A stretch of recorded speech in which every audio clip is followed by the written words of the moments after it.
All right, everybody, this is going to be number 4 on acceleration practice number 2. So this was a separate worksheet that you got. It says acceleration practice number 2 in the upper right-hand corner.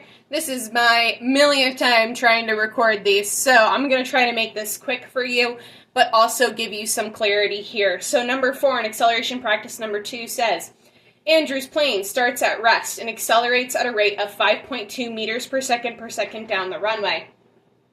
If it takes him 12 seconds before takeoff, what was his speed at takeoff? So first off, we need a variables list.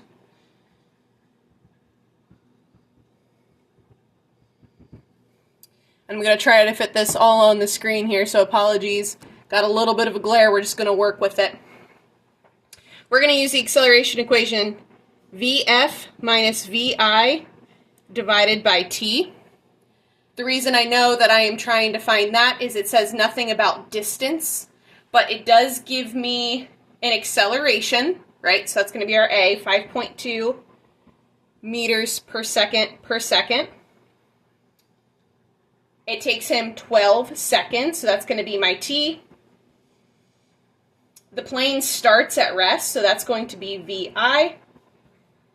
And we're trying to find VF. We're trying to find what was his speed at takeoff or the final velocity. This is where we need to do a little bit of algebra, and it's probably where some of you are hitting a wall. So my recommendation for you, I'm going to go through the algebra, how we manipulate the equation to get VF by itself. If you struggle with algebra, I would take that note card that you have, that equation card, and once I go through the algebra, I would write down what the equation is for VF so that you have it. But I'm going to show you the algebra here. So we want to get VF by itself, right? Because that's what we're trying to find. So I first want to get rid of this T. So if T is being divided, the only way to get rid of that is if we multiply both sides by T, right? So this now becomes AT equals VF minus VI. But VF is still not by itself, so how do I get VF by itself? I add VI on both sides. What I do to one side, I have to do to the other. So this equation now becomes AT plus VI equals VF.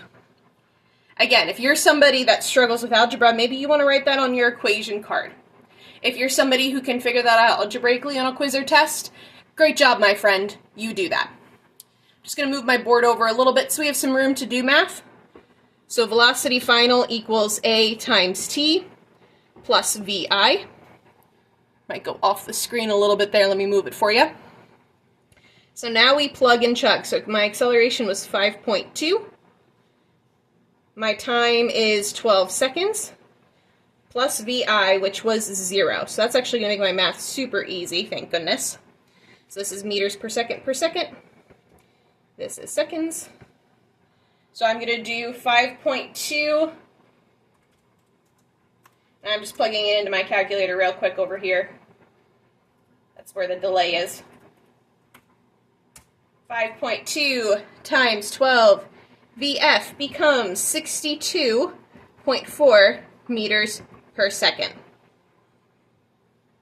Bam. Because I'm adding 0 at the end, so I don't have to do anything with that 0 meters per second. All right, so that is part A of number 4. I'm going to go ahead and stop, and I'm going to do part B.